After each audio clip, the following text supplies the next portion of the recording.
Halo semuanya, perkenalkan nama saya Elizabeth Mendapanguningrum. Saya mahasiswi Universitas Mercubuana Jakarta Barat. Pada kesempatan kali ini saya ingin mencoba mempresentasikan mengenai fenomena penggunaan bahasa pergaulan di Indonesia. Lanjut kita masuk ke dalam slide 2. Ya, latar belakang bahasa itu apa gitu ya. Bahasa secara umum adalah identitas dari suatu negara sebagai alat untuk berkomunikasi. Setiap orang membutuhkan bahasa ketika berinteraksi, mengungkapkan ide dan pendapat serta hubungan sosial lainnya. Jadi bahasa adalah sebuah alat untuk berkomunikasi antara setiap keluarga negaranya itu sendiri, di mana dengan adanya bahasa kita bisa mengungkapkan ide, mengungkapkan pendapat, dan kita bisa berinteraksi untuk bisa menjalankan hubungan sosial antara satu dengan yang lainnya. Lanjut, sudah jelas ya.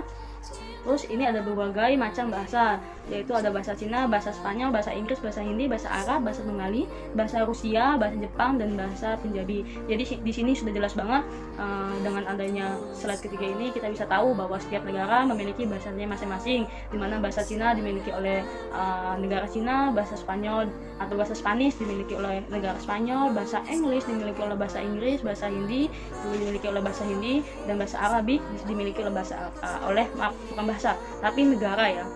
Jadi bahasa Cina dimiliki oleh negara Cina, bahasa Spanyol dimiliki oleh negara Spanyol, Hindi dimiliki oleh negara Hindi, dan bahasa Arab dimiliki oleh negara Arab. Begitu juga dengan Indonesia, kita tahu bahwa Indonesia memiliki bahasa persatuan, yaitu bahasa Indonesia. Lanjut, mari kita bahas apa itu bahasa Indonesia terlebih dahulu. Bahasa Indonesia adalah bahasa yang kita pakai sehari-hari dan juga bahasa resmi negara kita. Dalam penggunaannya, bahasa Indonesia mempunyai beberapa aturan yang harus ditaati agar kita bisa menggunakannya dengan baik dan benar. Bahasa Indonesia dikukuhkan sebagai bahasa negara pada tanggal 18 Agustus 1945 pada Undang-Undang Dasar 1945 Bab XV Pasal 36. Fungsi bahasa Indonesia sebagai bahasa negara yaitu bahasa resmi negara, bahasa pengantar dalam dunia pendidikan, bahasa alat penghubung tingkat nasional, dan bahasa pengembangan ilmu pengetahuan dan teknologi. Jadi bahasa Indonesia merupakan bahasa yang kita pakai sehari-hari dalam negara kita, dalam negara yang kita cintai ini, yaitu kita tahu bahwa bahasa Indonesia dikukuhkan pada tanggal 18 Agustus sehari sesudah Indonesia merdeka. Jadi keberadaan bahasa Indonesia di sini sudah jelas ya, karena dengan adanya Undang-Undang Dasar kita tahu bahwa kita memiliki bahasa persatuan, yaitu bahasa Indonesia, dan itu dianggap sebagai bahasa resmi negara kita. Lanjut, kita masuk ke slide selanjutnya. Mari kita bahas bahasa gaul. Bahasa gaul itu apa sih? Bahasa gaul adalah gaya bahasa yang merupakan pengembangan atau modifikasi dari berbagai macam bahasa, termasuk bahasa Indonesia, sehingga bahasa gaul tidak memiliki struktur gaya bahasa yang pasti. Beda dengan halnya bahasa Indonesia. Kita pun tahu kalau bahasa Indonesia adalah bahasa yang memiliki struktur yang jelas, memiliki EYD yang jelas, memiliki SPOK yang jelas. Beda dengan bahasa gaul, karena bahasa gaul itu bisa muncul dari bahasa mana saja, karena bahasa gaul itu bukan bahasa yang memiliki struktur yang jelas seperti bahasa Indonesia, karena bahasa gaul bisa muncul juga dari modifikasi bahasa Indonesia, dan bahasa gaul juga bisa muncul dari modifikasi dari bahasa yang lainnya. Jadi bahasa gaul hanyalah bahasa pengembangan atau modifikasi dari macam bahasa yang lainnya. Sebagai kata juga udah nggak jelas karena berupa singkatan, padatan, atau pelesetan saja, dan strukturnya tidak jelas seperti Indonesia yang memiliki SPOK, memiliki EYD, dan memiliki struktur yang sangat jelas sesuai dengan kita pun tahu dia berada dalam KBBI. Jadi kita mempunyai struktur yang jelas dalam bahasa Indonesia. Lanjut, dalam pengembangan saat ini kita bisa lihat dan rasakan pemakaian bahasa Indonesia mulai bergeser digantikan dengan pemakaian bahasa remaja atau disebut dengan bahasa gaul. Pemakaian bahasa gaul tidak dipakai oleh remaja saja, tetapi tak jarang orang berpendidikan pun menggunakan bahasa gaul ini, baik dalam bentuk lisan maupun dalam bentuk tulisan, baik dalam bentuk formal maupun dalam non formal, mengakibatkan penggunaan bahasa menjadi tidak baik dan tidak benar. Jadi bahasa gaul muncul dengan karakternya dia sendiri, karena bahasa gaul itu dulu awal mulanya muncul dari sekelompok golongan remaja yang berniat untuk memodifikasi, melakukan pengembangan dalam bahasa Indonesia, karena kita pun tahu mungkin dulunya bahasa Indonesia itu merupakan bahasa yang begitu kompleks, karena dia harus sesuai dengan urutan, harus sesuai dengan SPOK-nya sendiri. Maka dari itu golongan muda, golongan remaja, yang kita pun tahu bahwa namanya juga darah remaja, darah muda, itu biasanya dia memiliki kreativitas yang terlalu tinggi. Jadi dia memiliki rancangan dan tujuan untuk memodifikasi berbagai kata-kata dalam bahasa Indonesia, dan itu yang menjadi bahaya sekali, karena sebenarnya kalau untuk menggantikan posisi bahasa Indonesia tidak, tapi karena kita pun tahu kalau untuk menggantikan bahasa Indonesia itu udah memiliki sudah pasti karena dia sudah terdapat dalam undang-undang, beda dengan bahasa gaul. Jadi untuk menggantikan tidak, akan tetapi mungkin menggeser cinta masyarakat Indonesia terhadap bahasa Indonesia itu bisa mengakibatkan kelunturan.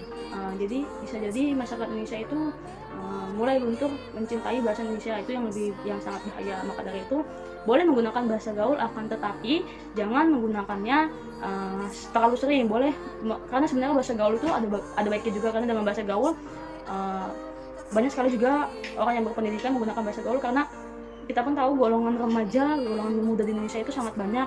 Dan kalaupun kita ingin memberikan suatu presentasi, ketika ingin memberikan suatu pengajaran kepada golongan muda, kita pun tahu kita harus juga masuk ke dalam zona itu. Maka dari itu sebenarnya boleh menggunakan bahasa gaul untuk masuk ke dalam zona itu, untuk menarik perhatian agar orang muda paham maksud dari apa yang ingin kita sampaikan, akan tetapi jangan menggunakannya terlalu sering. Lanjut, ragam bahasa gaul memiliki ciri khusus, yaitu singkat, lincah, dan kreatif. Kata-kata yang digunakan cenderung pendek, sementara kata yang agak panjang dipendekkan. Jadi dia ada yang panjang dipendekin, ada yang pendek dipanjangin.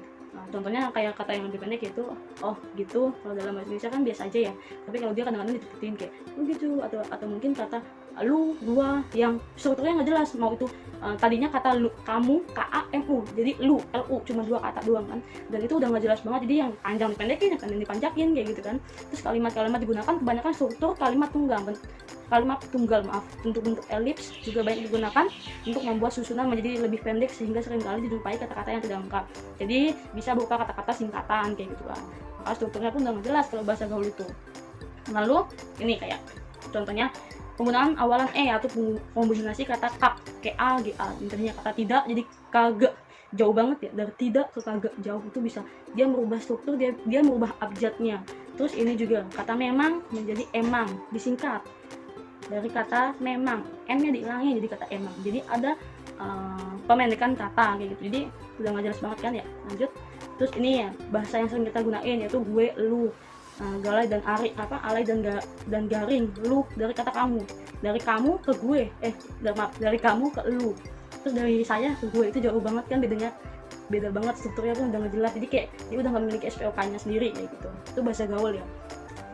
Lalu masyarakat Indonesia tidak lagi ini pengaruh penggunaan bahasa gaul terhadap eksistensi bahasa. Dengan adanya ini, masyarakat Indonesia tidak lagi mengenal bahasa baku, sehingga kehilangan patokan dalam bimbingan untuk memakai bahasa Indonesia yang baik dan benar. Masyarakat Indonesia tidak lagi memakai ejaan yang disempurnakan atau EYD yang saya bilang tadi. Jadi banyak banget masyarakat Indonesia itu yang udah lagi nggak menggunakan EYD dengan baik dan benar.